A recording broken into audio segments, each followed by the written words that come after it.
Good evening, everyone. We are back here on a Tuesday night fixing to talk some NCAA tournament action, apparently. They asked me to host this. I'm not real sure why. I guess because this is something about dancing and being from Texas, we know how to get it going. So I guess we're going to talk a little foxtrot, maybe even throw in a little Macarena. I don't know exactly what all we're going to talk. Oh, that's the wrong kind of dance. I'm sorry. I need to do some better research, I guess. Oh, the big dance. That's okay. So nonetheless, we'll get into it here in a little bit. But first, let's run through who we got joining us this evening on here. We got our man, Robert of WTP for Life up in the building. Got the little shelf. He built a bracket behind him. He's ready to go. Got his big game coming up tonight. We'll talk about that in a little bit. How's everything in your world, Robert? Oh, everything's going good, man. I only had 8 students today, man. Shit, I'm living in heaven right now. Only 8 students. Shoot, I'm feeling good. They all coming back Thursday. Don't speak that into existence. Popping on the stream in and out up there in the right-hand corner is our man, One Take Zay. How's it going over there? Man, it's cold. What are you out doing? You rolling around out there? No, I'm at work, man. It's cold as hell out here, man. Yeah. It ain't nothing. It's that simple. And I just got done being sick too, But it's cool, We gotta do what we gotta do. Well, it's good. I'm glad to see you on the stream with us joining tonight.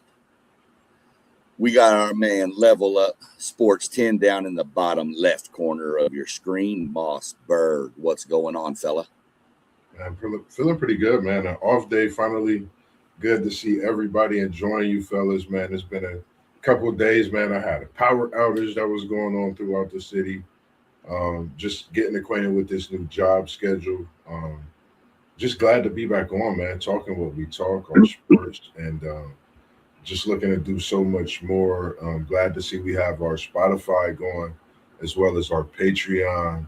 Just seeing and just happy to see all the things that, I can remember being up late nights talking to each one of us at different times. You at work, my uncle when we was off stream one night, FanDuel Zay on the phone. Even Doug when we've just started to talk as much as we talk, and I talked to him the other night at work. So all the things that we talk about, just watching them come to fruition and just watching the growth and the grind that we, put out coming to, man, it's just been a blessing. And I'm glad to be here to do what we do, man. Talk as much as we do. Yeah, we always enjoy you here. And I think one thing we all learned from that conversation right there with Moss was if you want to talk sports and podcasting, go to where Moss works. Because apparently that's where it happens. Yes, sir. And then we got our man down here, Doug, who before we hit the live and went here, he was complaining about how cold it was in Texas, and I'm about ready to fly down there and beat him. Because it's cold. It's about 50 degrees. I said, come on. It was chilly this morning, man. It was about 50 degrees, yeah, but it warmed up to about 75. Should have been clear skies, a little windy. I'm getting a little ashy. I'm gonna need some lotion again. Get a little ashy again. Yeah. We do it. Deodorant. Well, you get into that one stick of deodorant a day coming up. Oh yeah, that clinical, that $12 a stick deodorant coming up, man. Right. But I'm good. I'm doing good, man. Good to see y'all. I'm glad to hear it. Hope your daughter's doing well with her softball team. So, without further ado, we'll jump into it. We got one game going on right now. UMBC, who knocked off number 1 seed Virginia a couple of years ago, taking on Howard. Last I saw, we were at the half, and Howard had an 8-point lead. Don't know if that's still where we're at. Let me get a quick update on that. They're still leading. If they're still leading, you have a score? 54-45. So it's a 9-point game right now with about 15, 16 minutes left in the second half. So I don't know if y'all have any thoughts on that game or not. I know we'll have some thoughts on the next game tonight, but anybody got any thoughts on the UMBC and Howard matchup, and any chance we'll see either one of them give Michigan any kind of run? What I do you say? don't really see them giving them a run. I would say it's good to see a team like Howard not just get into the tournament but get a win and play the way they're playing. Some of these schools I've noticed over the years has been knocking on the door, whether it's been in their conference tournament, being in that position of being the championship and losing the championship. But now you're seeing teams win their championship games in their conference and get into this March Madness tournament, which is a good thing. I love it for Howard. I have a cousin, like a nephew that goes there. He's doing a lot of great things for Howard, young Phil Town. So it's just good to see a lot of those things that you don't know about, stories that to come out and people will start discussing as well. So it's just good for both of those schools as well as Howard to be in this tournament and get them a good win as well.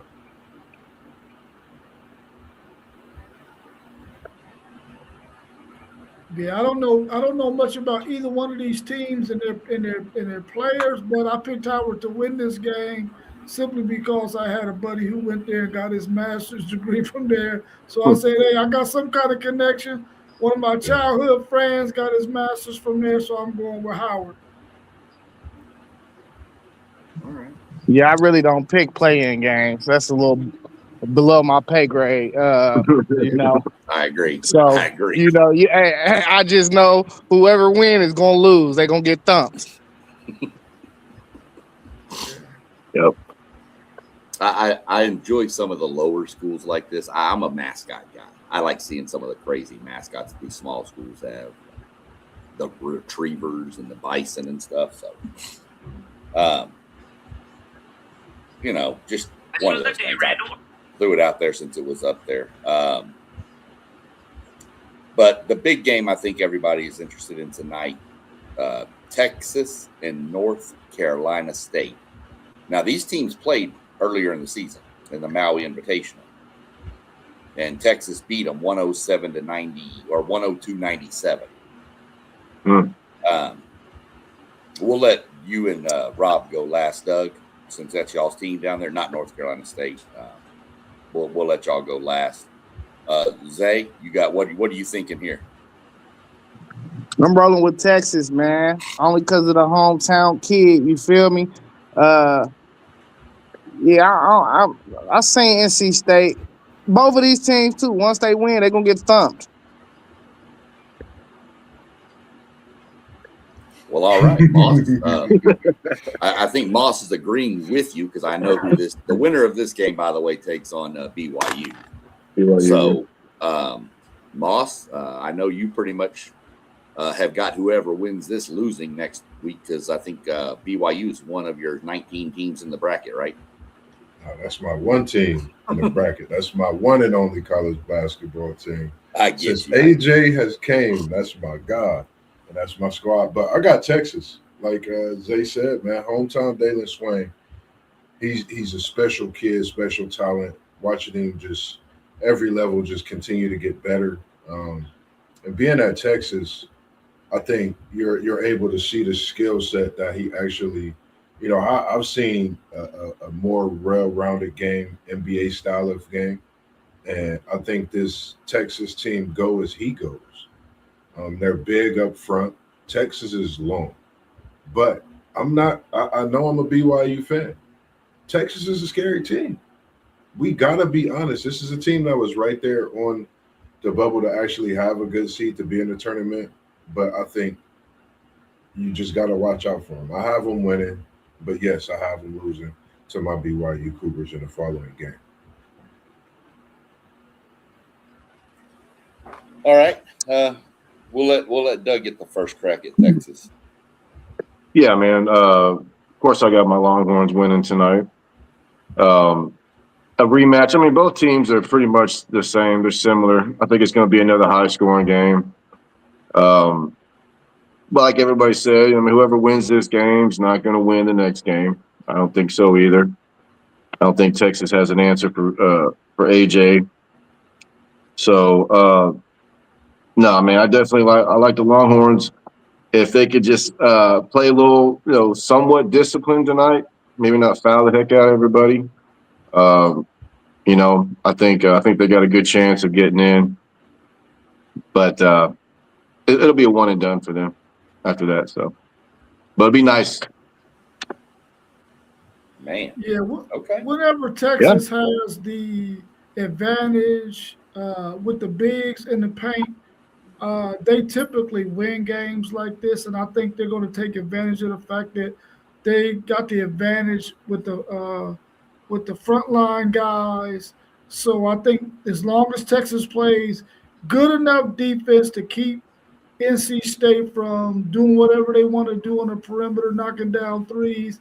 If they can guard that position well or that area of the court well, they should do a really good job of winning this game because I think their bigs are going to take full advantage of NC State.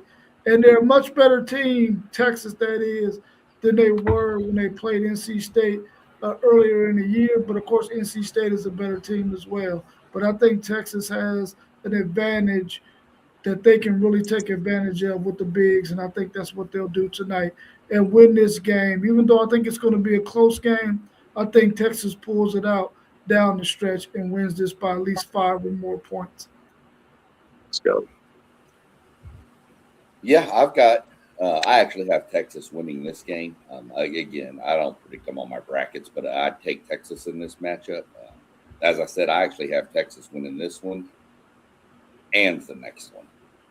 I have Texas beating BYU. I think Texas has more balance than BYU does is the main reason. And if Pope gets hot, and Mark, I've seen what Mark can do when he gets going. I didn't realize Mark was from Dickinson, Texas, Doug. Me either. Yep, Dickinson Gator. So yeah, I'm taking Texas tonight. No, you said you taking Texas over BYU. Yep. I heard him say it, man. Rewind that. You said Texas over BYU. Yeah. Start the show. I think Texas is a more balanced. I think Texas is a more balanced. I think Swain can go one-on-one with Devanza. I like Texas's size, and if Mark or Pope gets going, Texas can make a deeper run than that. Texas has the firepower. It's an SEC thing. thing. It has nothing to do with the SEC. I'm not going to negate the fact of what you're saying. I'm not going to negate Texas and the possibilities of what they could do. AJ Debanza can single-handedly take this BYU team, as you've seen. Size is a big piece, but it's March Madness. What I've seen in a Big 12 tournament is just half. If you've watched the elevation since Richie Saunders' injury, that latter part of the season, Big 12 tournament, everybody's eyes is on AJ Debanza. I think his cards is out, and I think you're about to see an ace of spade in this March Madness tournament. BYU over Texas by 10 in the second round. I'll come back and visit you on that SEC show. Come ahead. I mean, BYU has struggled mightily against great teams, against good teams. Texas has the size and the personnel to give them much credit, but we'll get into that more. But that's just where I'm at right now. Tomorrow, our next first 4 game. First one, Prairie View A&M and Lehigh. I guess that's how you say it. Yep. Lehigh is a team that beat Duke before in the tournament. And, of course, Prairie View A&M is just outside of Houston. They won the SWAC, I believe. Yeah. So I don't really have a whole lot on that one. I just threw it in here just in case anybody. No, man, let's go. I'm going for the SWAC team, man. Yeah, that's who I'm going for. Going with PV, man. I mean, well, I did hear an interview with the Lehigh coach, and I kind of liked his stuff. He got into coaching, and they told him he'd never make it. So while he was an intern, he went and got his doctorate for free at the school, and then now he's coaching Lehigh. That's pretty amazing. But the game I'm sure everybody wants to say something about tomorrow night is the Mustangs of Southern Methodist University taking on the Redhawks of Miami of Ohio. And kind of lumping this in with that question is, how big of an advantage is it for Miami to be playing right down the road in Dayton? So give me y'all's thoughts on that one and what you got, and also on the how big of an advantage is it to be playing right there. And doesn't matter whoever wants to pop off first. I like the Lehigh win. Shout out to CJ McCullough for putting Lehigh on the map with that big Duke win. Alumni Lehigh Mountain Hawks. And, you really didn't look at that team and think about them or know who they was until then. So I think March Madness is that's what I love about March Madness. I'm looking to see what this Prairie View A&M team is about getting into this tournament. Even though it's a playing game, I still look at it as a tournament. But I got Lehigh winning on the strength of CJ McCollum and what he did years ago. I'm going with Lehigh, but I'm taking this road with a home team, Miami, Ohio Redhawks. I think it's big that they close to home. You're going to definitely see a sold-out Dayton arena. And I think this Miami, Ohio Redhawks team is in this tournament, and they might cause some ruckus being at home in Dayton. They go deeper than Nebraska, and I meant that. They win against SMU. Okay. Anyone? I don't think it's going to have a factor at all that Miami is close to this being like a home game, because Dayton is just right up the street. It's not far from where Miami of Ohio is located. I don't think that's going to have anything to do with it. I think that the fact that SMU plays in a better conference, better competition, they should be able to win this game against Miami of Ohio.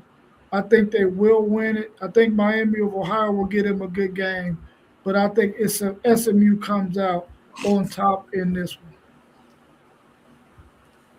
Yeah, I'm with you on that one, Robert. First off, Prairie View, both men and women basketball teams are in the tournament for Prairie View, for the HBCU out there outside of Houston. So I'm going for PV.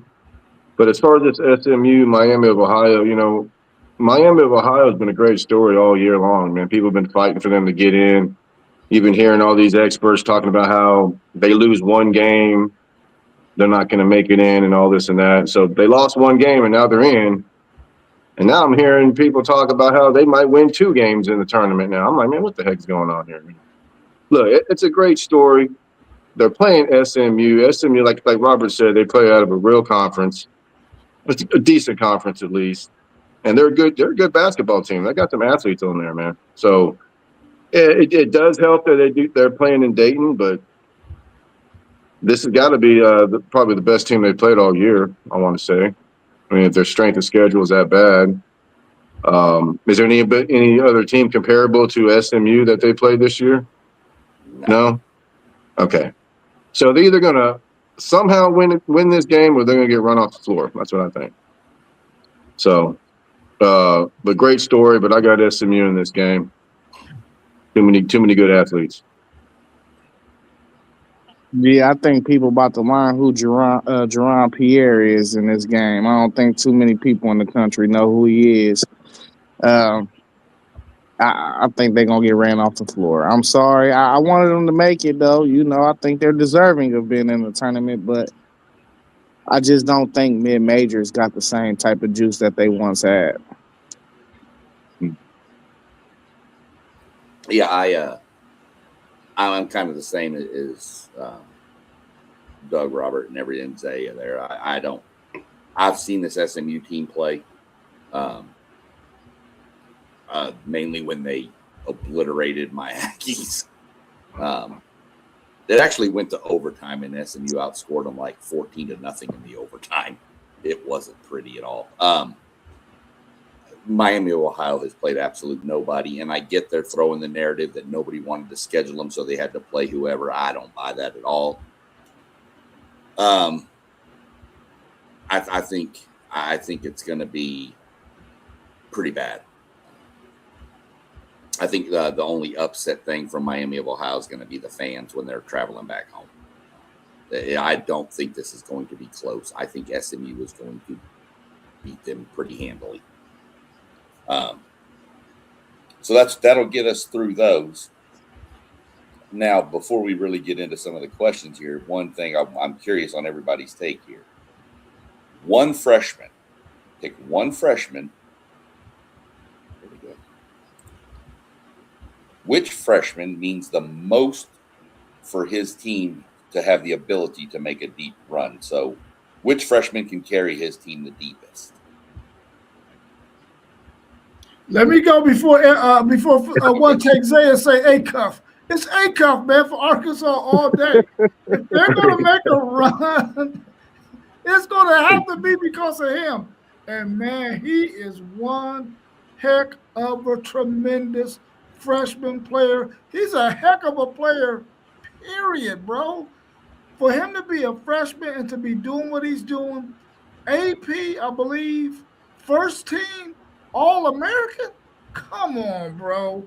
He's going to be the one that's going to take Arkansas to where they need to go, and I believe it's him all day.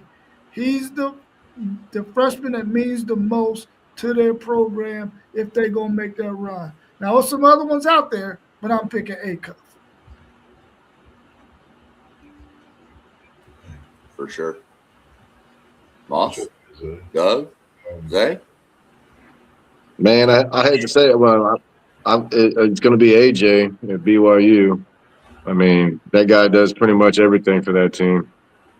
I mean, if BYU is going to make a run, I mean, AJ is going to score 30 points a game, 35 points a game, in my opinion. So, I'm a big Kingston Fleming guy, but he can have a down game and they can still, play good defense and find a way.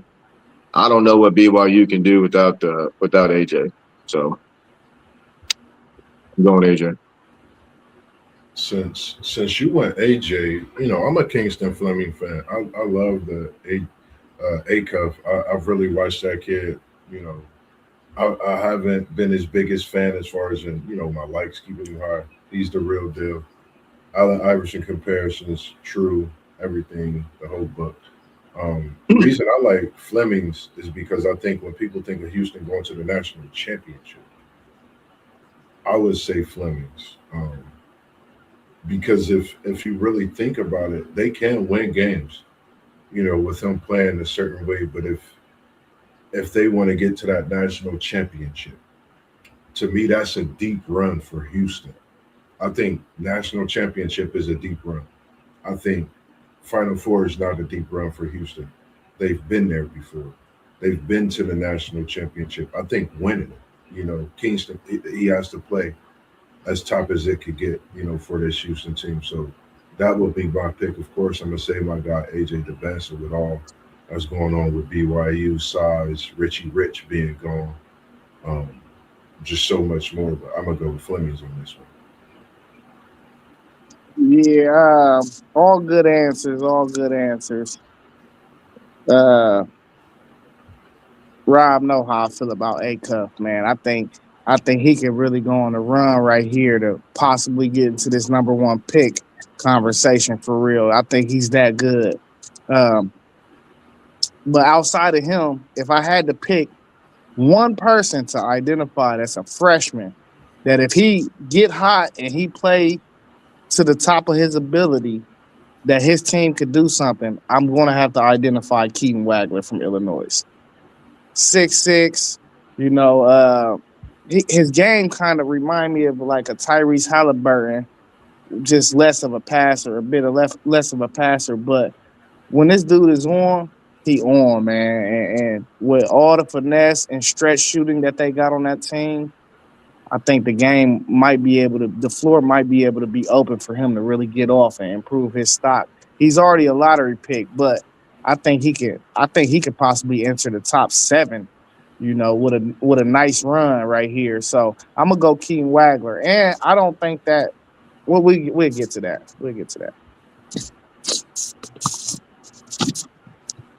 Okay. Well, pretty much everybody I thought would be picked was. I really shocked nobody picked Peterson out of Kansas, but I think he's been so sporadic that you don't know what you're going to get here or there. And So for me, the easy answer was Acuff. I don't see anybody. He means so much to that team. So that's where I'd probably lean is Acuff. But all of them, great answers. I mean, every one of them you make a case for. You could even make a case for the other freshman at Houston, Sinak. Oh yeah, I like that kid. Man. How important he could be with his size and length for rebounding if like we saw the other day where what's his name was off, when the guards were off. Yeah, when Fleming and Sharp were off, somebody like him could step up and make a big difference. So there's another one to keep an eye on there. You know what I heard? What I heard about Sinak that blew my mind, dude, is I heard that out of high school he had a motor problem, man. Like he wasn't, And then when I watched him play, I was like, I thought he was like, man, this kid hustles. I mean, he's diving for balls, he's crashing the board like a freshman. And I heard it coming out of high school, he had motor issues. Well, he's with Calvin Sampson now, so fix that up. I mean, if that's a knock on you coming out of high school, if you got a motor issue, that's one coach to go for that you'll either won't have the motor issue or you'll be gone. Right. Definitely. All definitely good answers in my mind there. I already kind of know the answer to this for one of our people on the podcast up there. One take. Which would you prefer going into March? Would you rather have tremendous guard play, or would you rather have the size like a Florida front line? I'm going with guard play all day, every day of the week, because you're not making it far in March Madness without good guard play. You just can't. You've seen people make it far without bigs and just have elite guard play. There's no vice versa on it. As the great, I can't think of his name right now. He got to have them puppy set, the guards, man. When he said he got the puppy set, I love it. I think it's guard play. I was a guard. I think, we ran 4-5 guards in high school in our tournament run. We had 5 guards. We went with a small ball lineup. You got to have guards. You're able to stretch the floor. You could do so much. You could get the bigs, of course, in foul trouble, but you can hit shots, man. You could do so much, man, with having that guard play. Yeah, it got to be guards, man, because they handle the ball the majority of the time, and they're the ones who get set up the bigs. But they also can create their own shots. When you got good guard play, man, it really changes the dynamic of the game, especially if you got good guards and you got some bigs who can handle their business scoring the ball as well. But a team only goes as far as those guards are going to take them. And I think good guard play is definitely more important than having the front line size. Yeah, I've always been a front guy, but in this tournament, guard play, it's always been guard play in most cases. But just to defend the big guys, I mean, look, you got some big guys up front like Michigan and like Florida. I mean, they can open up lanes. You get the ball down there, double team. It just does so much to help the guards as well. And plus, on the defensive side of the ball, rebounding, block shots, things like that. That's all important too. But I think in this tournament, it's always been guard play. So I'm a big, but I'm going guard. Well, I'm gonna just be devil's advocate, and I'm gonna take the front line, especially if I can get Florida's front line. Exactly. Because not very often do you see a 7-footer dribbling up, go between his legs, and pull up for a 3. It's a different kind of does that. But that's normally I would go guard play. But just to throw a little love to the big fellas down there slinging it around, what Darius Slay called it on the SEC Network, the boom boom room. So I'll take the front line. I think the front line can be just as impactful. Granted, the guards carry it all the time, but if you've got a good front line, they're going to have to collapse. And if you've got guys that can, that's going to force the defense to come down. You get people in foul trouble, So, like I said, that's just me playing devil's advocate to give the front line a little bit of love. So, looking through it all, who do you think? What region is the hardest to get out of? And we'll start with let's start with Doug down there in the bottom on this one. Man, I like this Duke region. What region is that anyway? The East. In the East, yeah. Now, I like this Duke region, man. You look at Ohio State, TCU. That's, you want to talk about an even match. They're 8-9. They should be even, but dude, that is going to be so serious game right there. St. John's, Northern Iowa. Yeah, watch out for this Northern Iowa team, man. I heard they are the slowest paced offense out there. So this might be, one of those low scoring games, even though they're, I think, 10.5-point dog. But you got Kansas. You know how Kansas has been playing, but they're still blue blood. This Louisville, South Florida. My goodness, dude, these are great games. Michigan State, UCLA, UCF. That's going to be another banger. And you got UConn in the mix too. I'm gonna go with the East in this one right here, man. That'd be the hardest one to get out of, in my opinion. See, which to me is totally reversed because Duke is the number 1 overall seed. They should technically have the easiest path, and to me, they don't. No. Yeah, I'm gonna say the South, man. I think the South has probably the best 5 teams out of any of those regions. You got Florida, you got Iowa, you got Vanderbilt, you got Nebraska, you got Illinois, you got St. Mary's, you got Houston. I think any of those teams can possibly beat a UConn, a UCLA, a Kansas, TCU. So I think that South region might be the toughest one. I think you named every team in the South region, but I think you skipped one. I could have said that in there, man, but I wanted to say St. Mary's instead. I don't blame you. You know how the game goes, SEC, Sean? For sure I do. Moss, what are you looking at? I was looking at, of course, the bracket with, BYU in it. But I kind of like that same bracket. Nebraska, Troy, the possibilities of the upset with Vanderbilt and McNeese. I think the total competition, overall in that bracket. You're looking at a lot of competition within that bracket. I do like that bracket with Duke in it, with that overall. This is probably the hardest bracket that Duke's been in to be a number 1 overall seed in the tournament, just my opinion. But that next bracket, I think, with having all those teams, the Nebraska team that's been tops, you got UConn as well. So many teams in that bracket that could really put a stronghold on what's going on in this March Madness tournament. You just don't know. You could pick at least 2 or 3 teams to get to the Final Four out this bracket, maybe 4.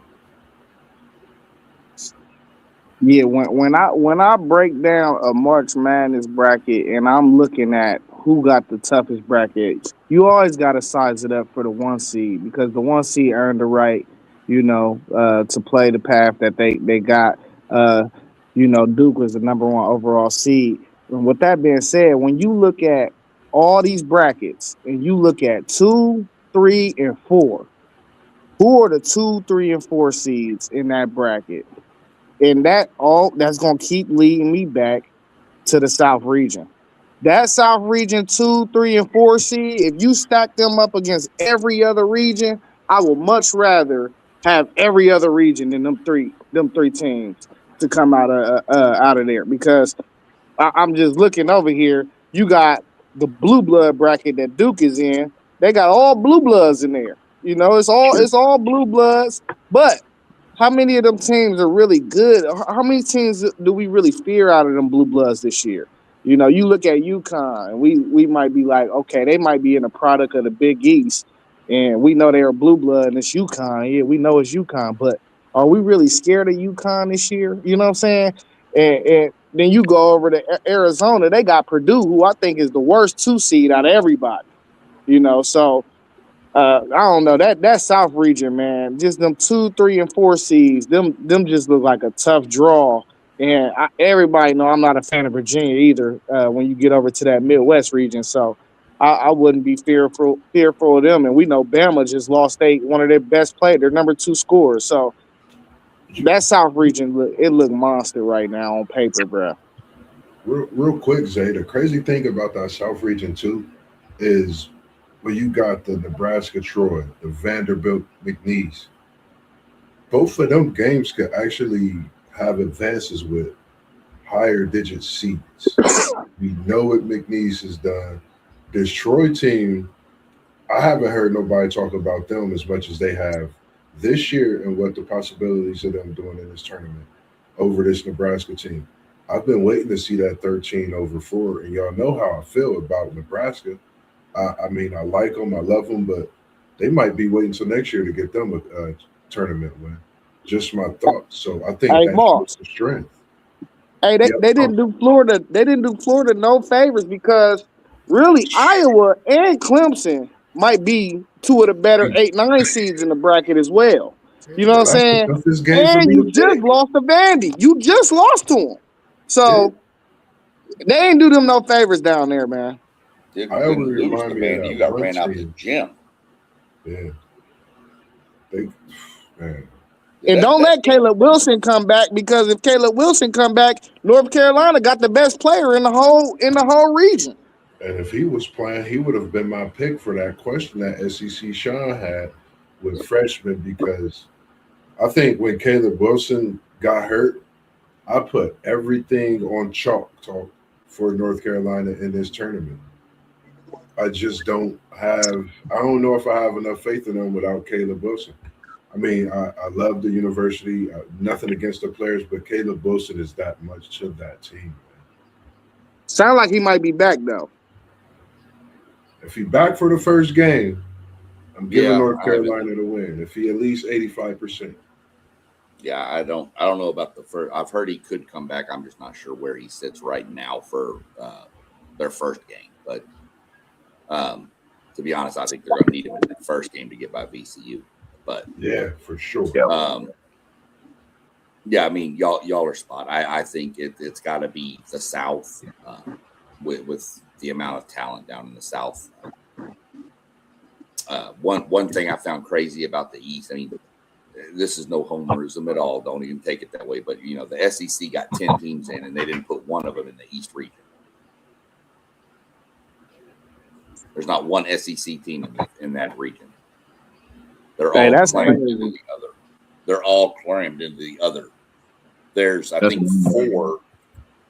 You got Florida, Vanderbilt, A&M. So you got 3 in that bracket. One of the brackets has 4. And I don't remember which one it is. 1, 2, 3, 4. It's the Midwest. I think it's the one with BYU in it. It is. Got Georgia, St. Louis, Tennessee's in there. Arkansas. Yeah. Hey, Sean. Yeah. Sean, I do want to say this, though. You know, we sitting here talking about the toughest region. I don't think none of these regions are easy. This is some of the most competitive March Madness brackets I've seen in a while. Because, and honestly, I was fighting between that region and the West region, because the West region got the most high-end talent to me. Yeah. Like, when you identify, you got the best team, but when you identify just dudes that can just go get it, I'm scared to be in the bracket with AJ and a Cup, because either one of them can just go on the run.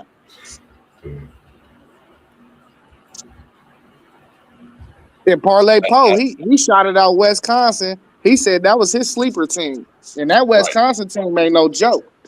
Yeah, they're good. That's the thing with it is, it was tough to. I mean, you could have made a case probably for most of the brackets, but I just you got a point there with the West. I mean, the West has got some crazy matchups that could come out of it. And we'll get into some of those here in a few. So just a quick question here. Would you take a 1 seed or the field in this year's tournament to cut down the nets? You get all 4 1 seeds or everybody else. Who you taking? I'm taking all the 1 seeds, bro. I'm taking all the 1 seeds. They're too strong. Winning this sucker. Yeah, as a gambler, man, I'm gonna have to go with 1 seeds too because, they ain't just 1 seeds for no reason. You know what I'm saying? Right. Moss? I agree. Even though, I want to say the field, but go ahead, Zay. I was about to say, even though I got a 1 seed going down in the second round. Man, that's interesting. I'm going with the field on that note, Zay. let's go. I just gotta be good. You know me, man. I don't know. Let's go. I mean, we done seen a lot with college basketball this season. I think every 1 seed has got their takedown at some point. We know with Duke, Zay said the question about when they get in foul trouble. The parity in this year's tournament, I think when it all boils down to it, I think if a team get hot, I don't care who you are, you get hot, you win for good money. And if you keep that train rolling, guess what? March Madness, NIL, everybody gonna be rolling at your door with a red carpet and more. I just think it's that type of year, man. No number 1 seed getting the championship this year. I don't know why. I'm just gonna say that. Yeah, as another gambling man with you, Zay, I'm taking the 1 seeds, but I'd probably sling a couple of dollars over towards the field too. Just to cover it, man. Just to cover it. Yeah. you gotta have a backup plan. See, I'm not a gambling man, so I don't know. I do think I think it's wide open. I think you could see a 2, 3, 4 seed win this thing. Somebody like an Iowa State could easily win this whole thing. But just kind of, I heard that the other day. Somebody asked that on the radio this morning, and I was like, that's pretty good. I'd like to get y'all's take on it. So in round 1, we always see upsets. What is your highest seed to pull a win off in round 1? Zay, you want to jump it? I could see Kennesaw State beating Gonzaga.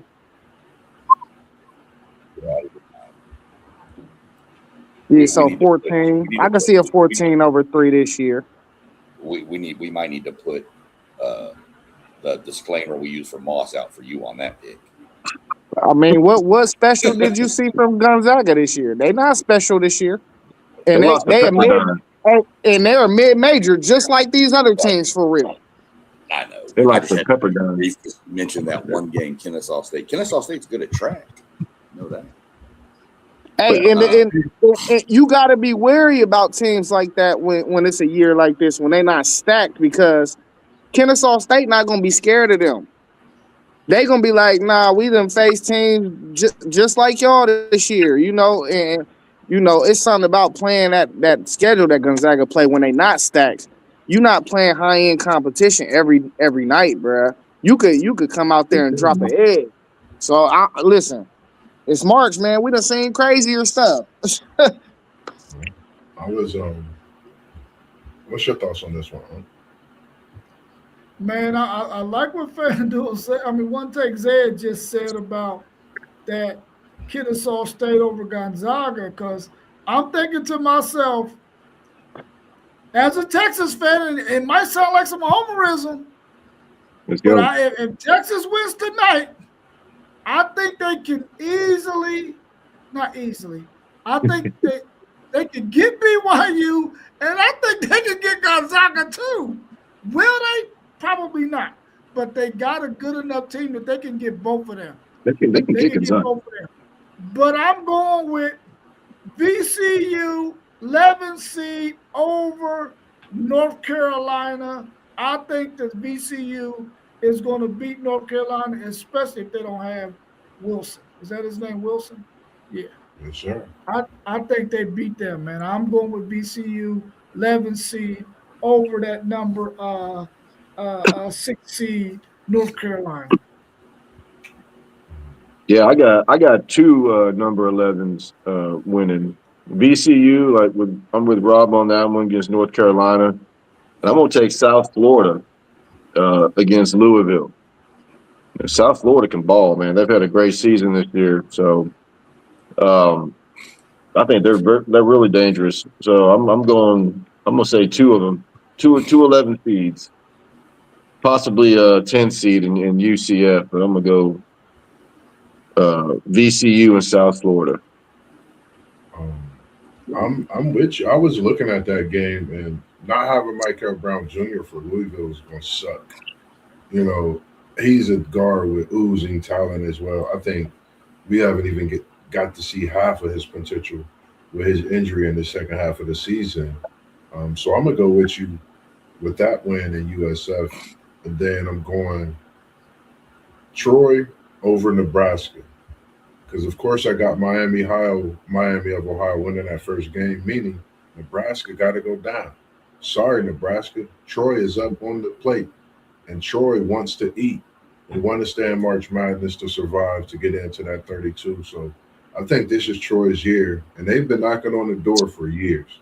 If you go look at their history, I think it's time they're due for a win in this March Madness tournament. So why not be over a Big Ten powerhouse in Nebraska with the season they had? So I'm taking the Troy Trojans over Nebraska 13-4. If that happens, Nebraska might cancel basketball forever. After never having a win, they should be at lock to get a win this year. So I don't know about that. But I mean, anything can happen. It is March, but those poor fans in Nebraska are going to lose their mind if they don't win this game. I actually have a couple of 12 seeds pulling an upset here. And one is the Cowboys from McNeese State. There you go. There you go. And the other one, believe it or not, is a team that Aiden Holloway should have played for. High Point. I got High Point beating Wisconsin. So just a couple of the ones I look at right there. That would be madness. Well, the 12 seed is about the highest I'll go. Although I will say, keep an eye on that Cal Baptist team playing. I'm about to say, man, them West Coast schools, man. They got some kids out there that can shoot it. Yeah. So keep an eye on that one for sure. So out of your higher seeds, I'm going to say 10 or higher. Give me one team that's ranked 10 or higher, seeded 10 or higher, that you could see potentially make that VCU run to the Final Four, like they did a couple years ago. SEC, Sean, I don't know that there is one, but I'm gonna have to go with my homer. I'm gonna have to go with my homerism again. Listen, I really do believe if Texas big guy can stay out of foul trouble, bro, they can beat NC State, they can beat BYU, they can beat Gonzaga, and they can beat Purdue. Now, Purdue is going to be tough on them because they got two bigs that will probably get that Texas big in foul trouble. But, man, if Swain can put them on his back on the offensive end of the court and continue to play good, solid defense, and their big can stay out of foul trouble, Texas could be a team that can make it to beat Arizona in the Elite Eight. Now, Arizona will probably thump their skull in, but I think they could be a higher seed that could possibly make it to the Elite Eight. I don't think anybody can make it to the Final Four, though. That's 10 through 16. Yeah, that's 10 through 16 is going to be tough, but I say Elite Eight. I was looking at VCU, and and I don't know why I've been with the hometown teams. Maybe somewhat of some homerism, but I don't know. I'm an Ohio guy. I like the way our basketball teams have been playing these last few years. But Akron, a team everybody don't really talk about. I think the Akron Zips and VCU, the way they guards play, and they got bigs that do their job. They rebound, they block shots, they get after it. And I think both of these teams have that Madness mindset. They want to get in March Madness and cause some havoc. They want to be that team to put on these performances for the world to see, like, hey, we not just a small school. We here in Division I basketball. We in this tournament for a reason. So I'm gonna go Akron and VCU. Yeah, all right, Sean. I don't see no 10 or higher. The three highest seeds I see that I got a realistic path to go to the Final Four. I would have to say is UCLA is the highest seed at a 7. I think the bracket is set up pretty solid for them. That if some of the right things happen, that they could get to the Final Four. And Vandy is another team that's a 5 seed, I believe. I could see if they can win a second round game. I could see them stretching to the Final Four. And BYU, who's a 6 seed, I think they're gonna have the best player on the court every game. And anytime you got the best player on the court, you always got a chance. Talk to me, Zay. Talk to me, Wante. Appreciate it.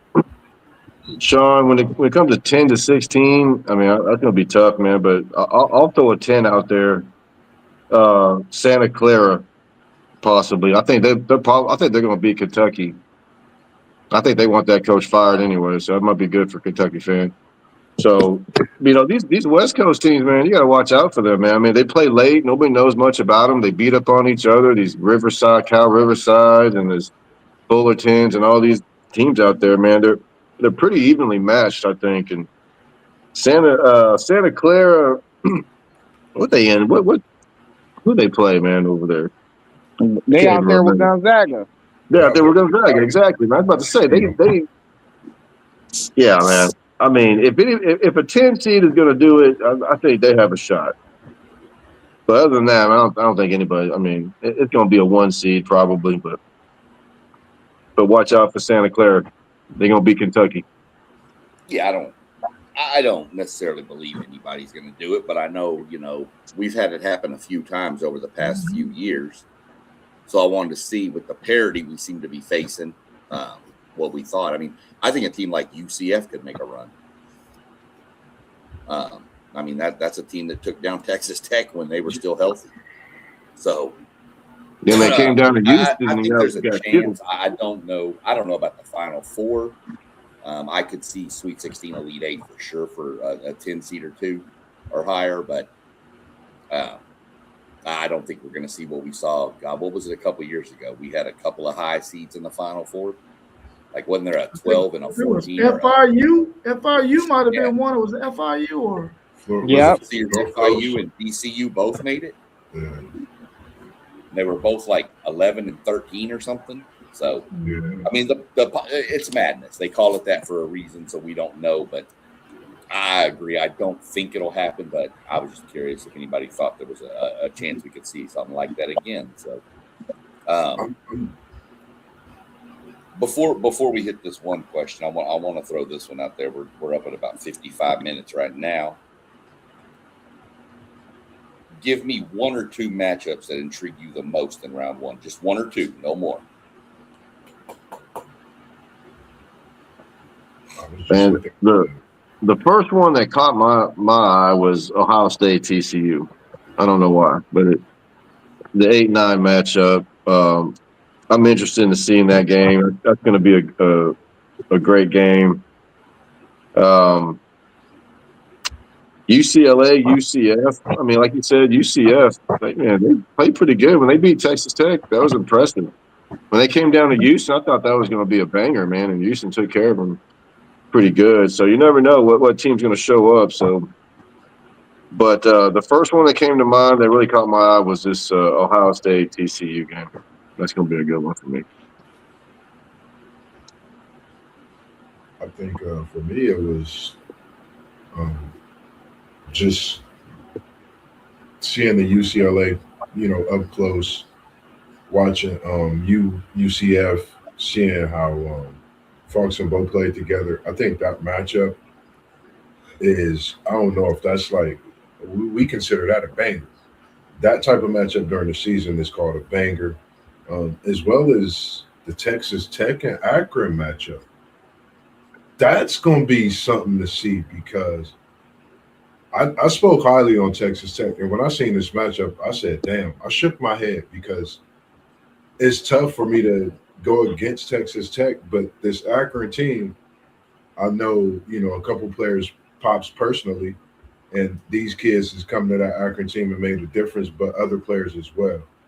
And it's just a different thing here in Ohio. They come into play in March Madness, and this could be that team, kind of like Ike Jefferson and Hampton, and getting the upset against Iowa State years ago. So don't think it can't happen. I think it will happen. So I'm taking the Zips, but I think that's a great matchup as well. Yeah, when it comes to first round, man, I love all 8, 9, and 7-10 matchups. I don't think you can ever really go wrong with those matchups because them are the most comparable teams in the bracket usually. But I'm hoping Texas win because I want to see Swain versus the Banska. I want to see it. Hey, I'm rooting for the hometown guy. I hope he ball out and improve his late first round mock right now. You know what I'm saying? So I'm hoping Texas really get this win because I want to see Swain and the Banska. That's fair. Yeah, I like that one too. I want to see if Santa Clara can get the upset over Kentucky. I think Kentucky is one of those teams that you've seen them at the beginning of the season not look good. Mid-season, they looked like they were getting it together, and then you started to see them fall off towards the end of the season. I think Santa Clara is one of those teams. Like one take Zay said, them 7 and 10 matchups are always intriguing when we come to this NCAA tournament. I want to see if Santa Clara can get the upset over Kentucky. And another 7-10 matchup is St. Mary's and Texas A&M. Texas A&M is one of those teams that if they can knock down their shots and they don't get and play against some teams that got, and Santa Clara got some bigs, they could make a run in this thing too, man. I think Texas A&M could be a scary team as long as they don't got to face a combination of bigs. That's where they usually get in trouble at. But those two matchups are the two that's intriguing me the most. I like. I'm kind of curious about this Missouri, Miami, Florida game. Mitchell from Missouri is a monster. That dude is crazy. The other game I had my eye on was an 8-9 matchup. I want to see what this St. Louis team is really all about going up against Georgia. Georgia led the nation in like dunks this year. They dunked on everybody. They got was it Dominique Wilkins' son out there? Yeah. They got Blue Kane, weirdest name. Kid can shoot. If he's on, he can do some stuff. So they got some kids out there in Georgia that can go, and they like to get up and down the floor. So I'm gonna keep an eye on that. Those are really some of the two I'm watching. I mean, y'all mentioned the other ones. There's numerous other ones I'm interested in, but y'all mentioned all them, so we won't spend a lot of time. But the story of the week by far has got to be this Aiden Holloway story coming out of Alabama. And for those that I don't know, haven't just come out of a coma or something, he was caught with 2.1 pounds of marijuana. Now, according to the report I read today, had it been 2.2, it would have reached the threshold of going up in charges. So he was under that allegedly. But again, all this is whatever's going on He is out. They're trying to figure out if he's going to be able to play. Though I don't think he should play. That's just my opinion. Well, what are your thoughts on this, and how does this affect the way you see Alabama moving forward?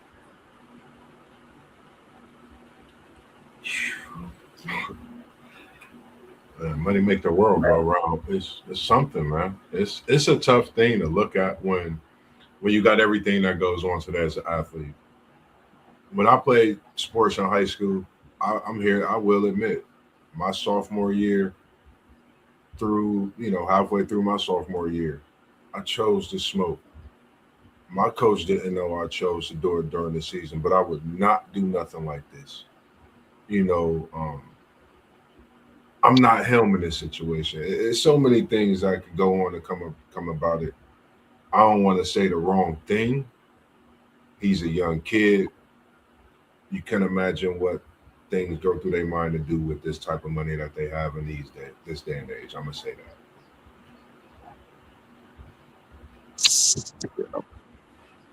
Yeah, Stephen, they say the weed. We always get in trouble about the weed. It's ridiculous, bro. I just don't understand. The Ohio limit, just for viewers out there, is 2.5 ounces. Right. Sean saying he had 2 pounds on him. That ain't just no smoke sack, man. What are you doing? No, exactly. That ain't no dub sack. Yeah, you ain't about to just smoke out the family, bro. I don't know what you're doing. So I have no sympathy, and we can keep calling these younger adults kids, but at some point, man, people got to be held accountable. 2 pounds of weed, man. Come on, you about to make a run. You the second leading scorer on an SEC team. Do you want to go to the NBA? I will never understand it. Sorry, but I ain't sorry. I will never understand it.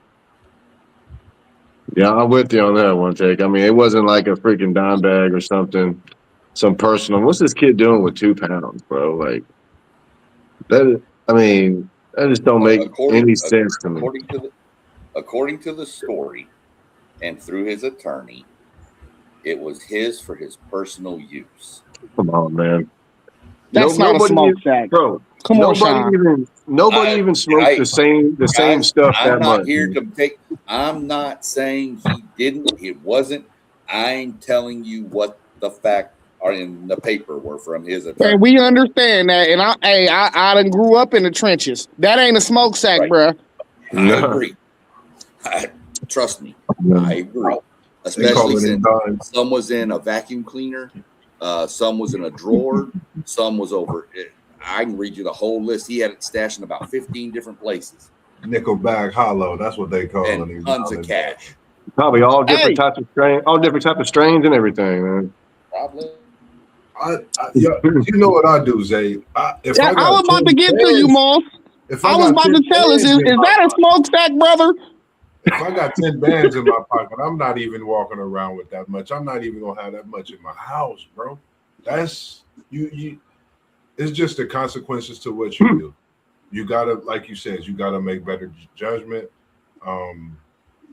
It's crazy. Even when I was in high school, I was scared to have more than $25 worth in my bag.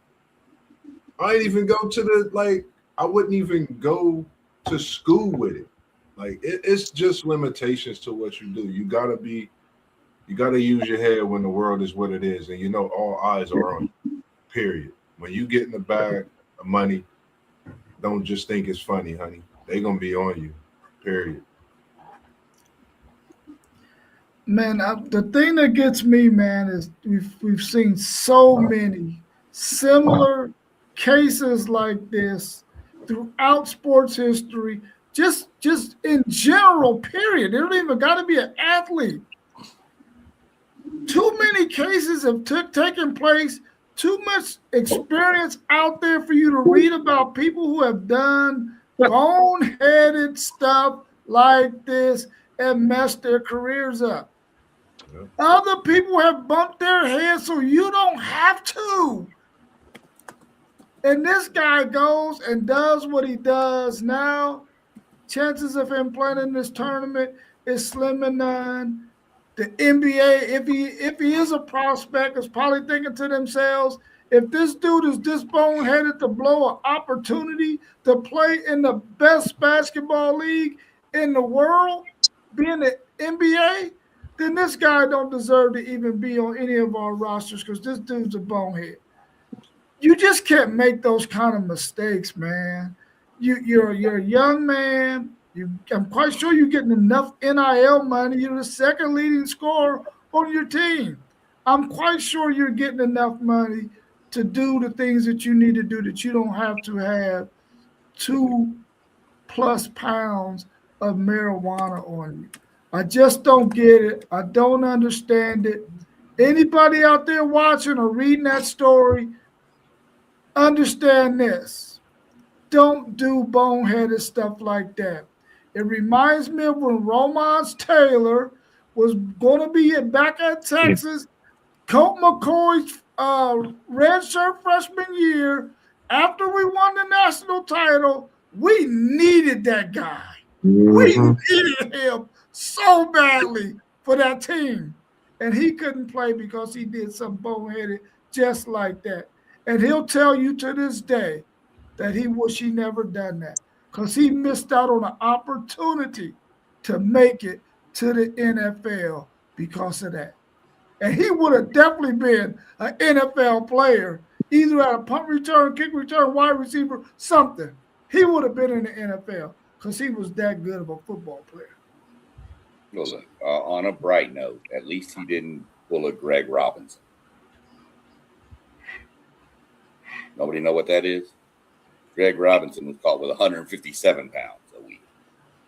Oh, he was cartel though. You know, that's cartel. Yeah. That's cartel numbers right there. Exactly. He was getting to the bag for real. Hey, listen. Right. I'm one of these guys, man. Get it how you live if you're gonna live like that, but do it for real if you're gonna do it. You know, that's doing it for real. Yeah. Don't get caught and get in trouble over nothing a little petty. 2 pounds of weed, that's petty, bro. Yeah, not in Alabama. So they want to try. The lawyer, of course, is trying to get him back in school and all this stuff, but Alabama's on spring break, so they're not even going to make a decision on that till at least next week. So I don't see any way possible the kid plays in this weekend's games. Now, little side note, we know Bama has had a history of people with trouble playing football, basketball still, but that's a whole different subject. So I don't know. We'll have to watch where this goes. I don't possibly see him coming back onto the team, and I honestly think it can affect Alabama a lot. That's their second leading scorer. I mean, I may have to go re-edit my bracket a little bit now. Just kind of seeing what's going on. What's that, Moss? I just said the Saban effect is real, man. It's like so much going on in Alabama that you don't really hear about in the general with stuff like this. The situation with the players, you know, before on the football side, like this is something to think about. You know, when you get a position like Alabama, you taking on some a big job, you know, major job. So yeah, I definitely got to check my bracket out after this one, especially if he's not playing this weekend. They might not make it out. Well, you know, everything gets magnified once you get to this time of the year. Everything gets magnified. Everybody and everything is under the microscope because this is the crowning event of college basketball. So you know they looking at it. They ain't necessarily looking for no trouble or somebody doing something wrong. They just following the people who they think is going to be a good story for the freaking tournament.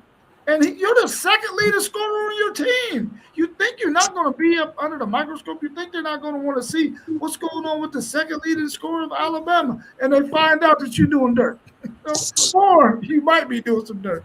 That just makes no sense to me, man. And it's going to affect them. I got them winning. I had them winning 2 games in my bracket before I seen this story. I didn't change my bracket up. I got them beating Hofstra, and then I got them beating Akron in the next game. Hopefully they can win them too, because I had them losing to Michigan at that point. Hopefully I can still get those 2 wins out of them, but it's looking kind of shaky right about now. You know when Man, they put Bama is such an explosive offensive team. I thought they could have made a push to the Final Four, man. Yeah. He just jacked that all up. I agree. Yeah. And you know they playing against a Hofstra team that got a hot guard, Speedy Claxton. They put them on CBS Sports. You know they make a run. We don't know. We'll have to monitor. I think they can get out of the first weekend without him, and then it'll be a matter of monitoring. The problem is your bracket will be locked at that point, so you're going to have to make a decision on what are they going to do. So, but I agree, Zay. With him, I think that you could have seen them make a run to the Final Four, but without him, I think Elite Eight's probably their cap, maybe the Sweet 16. Did y'all hear, and I didn't put this in here because it came up today when I was on the way home, so I want to touch on it real quick. Did you hear any of the complaining coming out that I've heard from the Miami area about the travel to where they got to go to play? How they're having to go to St. Louis, Missouri to play Missouri.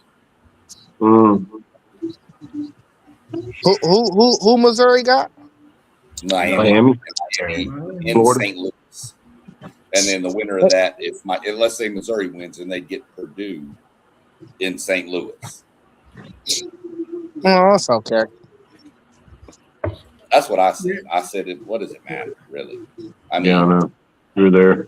I do like the fact that A&M's first round. The one thing that gives me a little confidence with our game is it is in Oklahoma City. So I know there's going to be a ton of A&M fans there. Mm-hmm. So, other than that, is there anything else y'all want to throw out? Anything else you want to bring up or whatever? I know we're about 10 minutes away, 15 minutes away from tip-off, so I know we want to get these 2 Longhorn boys out of here. Let me say something. Y'all better be real careful with my Buckeyes, man, because the way they lined us up, we look like we could make a push to the Elite Eight this year. We're a bad matchup for Duke, and I'm saying it right here, right now. You need to beat TCU first. Hey, relax. Let's go. That's gonna be a good one, man. I'll take the play, man. I'm gonna make 2 brackets on my ESPN tonight, and I'm picking your Buckeyes to beat the Dukies in one of them. Hey, no. Hey, Rob, I'm gonna give you your money when I see you, but I refunded everybody their money, so I'm gonna just send you the CBS. I sent everybody else because we ain't have enough people join. Sean, he still wanted to win that $30-$40. Man, come on, man, that's candy money. We just gonna refund. Everybody gonna play for free. All right. The one on I'm doing the one on ESPN. I'm gonna send it to chat and the fantasy one. Remember, I was going on vacations. I was going to use that $30 and swing by and meet up with Aiden Holloway. Tomorrow I'll probably do some of the. Is that too soon? Is that too soon? I'm sorry. No. Oh my God. The women's tournament tipped off tomorrow, I believe. So I'm gonna give a little glimpse into some of that talk tomorrow for Women's Wednesday. Still continuing out this month, respecting the ladies of the world who give us birth and give us, ability to do what we do today, talk and whatsoever. Definitely looking to get that with everything going on with the softball with Doug Jones' daughter. They got a lot going on with their tournaments. We still have that conversation coming and looking to add a couple more conversations and have some City League coaches that I'm in talks with that'll be coming on for conversations as well. Other than that, man, just continuing to do what we do, spreading the word about our Spotify, Patreon, as well as our website as much as possible as I can. And if you guys can send me some low glimpse or whatever you got, even videos of yourself, I'm trying to put us a monster edit together to get that out there as well also.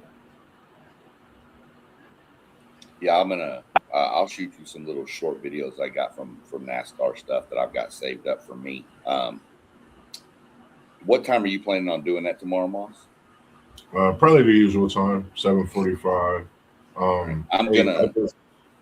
I just wanted to make sure I'm probably going to jump on about 6-ish, 6:30. I need to go ahead and throw my preview in for this weekend's racing because we get cranked up Friday this weekend. We're racing on an egg. Gotcha. Tune in to find out what that means later. All right. If it's a better time, it's going to be an excellent weekend. So, yeah, we're going to tune in for that. We got some breaking news coming out of the NASCAR world. By the way, the Columbus Blue Jackets are up 4-1 right now, pushing for the playoffs still. We do have our first final in the Final Four. Howard took down UMBC 86-83. Howard won that too. Way to go, Howard. Yes. Yep.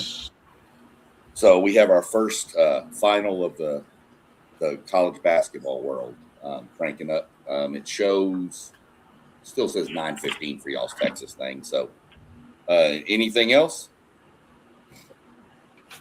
Not for me. All right, Robert, you want to plug our glorious, wonderful website. And before you do, can I are you able to put the links to the Patreon and stuff up there on that website? Yeah, send them to me. Yeah. I will. I'll send them over to you. Yep, I can do that. Those of you who are tuning in, make sure that you go to our website, WTPSportsDudes.com. Check out what we got in our blogs and in our news section. Also, go check out all of our bios so you can learn a little bit more about us and why we do this to bring good sports content to you week in, week out. And also go and check out some of the questions we got on there. We would love to hear your answers. And you can send those answers to WTPSportsDudes@gmail.com. We would love to hear from you and get your take on some of the questions that we have on our website. That website, again, is WTPSportsDudes.com. Good sound. Yeah, it's definitely a place y'all can learn to get to know all of us. We need to get a little bio written up for Doug too. It'll just have to be a short one. We don't need to worry about him too much. But yeah, for sure. Go check that out. And as you've heard us mention, Moss, I know, is pushing it a little bit where he is. But we do have our Patreon account for WTP Sports Dudes. You can search that under Patreon. You can be a free member. You can be a paid member. Paid member is obviously going to have more perks. There's going to be more things coming down the line as we get it grown a little bit. Giveaways, things like that we're going to work on. Everything there. If you're driving around, you want to listen because you can't tune in and watch it. We do have everything that's on Patreon as a video is also linked to Spotify under a podcast. All you got to do is go to your podcast on Spotify and hit WTP Sports Dudes, all one 2026, and it'll pop up. And all the episodes from this will be uploaded later on this evening. Yeah, it'll hit Spotify late tonight, tomorrow morning, one of the two, but it'll be on there. So if you missed it and you want to just listen in, see what we talked about with the brackets, there you go.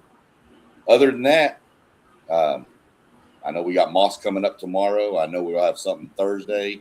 I'm going to jump on tomorrow if anybody wants to join in with some NASCAR stuff tomorrow, previewing it. Other than that, I don't know what else we got going. We definitely be on Saturday and Sunday for sure. So, I was about to say real quick, NCAA member, I told you I was going to sneak in, get some live NCAA March Madness, live thoughts and talks. I might be bringing that to us this Thursday afternoon on these first couple games, just some live talks and thoughts.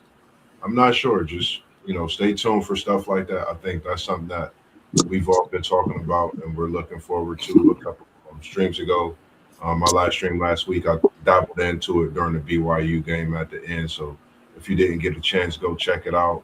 Just the last few minutes of my stream, I dabbled into it. So definitely looking to do that for this tournament. yeah, I was hoping Rob was going to go to Dayton tonight so we could get some live action video from out there, but didn't work out. That's You got to sit at home for this one. I'm not even going to watch the game, man. I'm not even going to watch. I'm just going to try to catch the score in the morning. What? No kids tomorrow? You ain't gonna stay up and watch? Man, listen, You better put your notifications. You better turn those notifications If off. I watch tonight. that game, I'm gonna be on edge, and I do not want to be on edge. You're gonna be worse sitting in bed wondering what's happening. I won't be. I won't be. Different. I can't do it. I can't do it when A&M's playing and I say I'm gonna go lay down. I'm constantly rolling over, looking every 5 minutes. Can't do it. All right. Well, if ain't nobody got nothing else, then we'll go ahead and shut her down and get ready for that game, and then whatever else we got going on this week. So, everybody, be safe. Have a good evening, and I guess we'll catch up next week. Peace. Peace. All right, peace. Good night, fellas. Stay off the weed. Tell them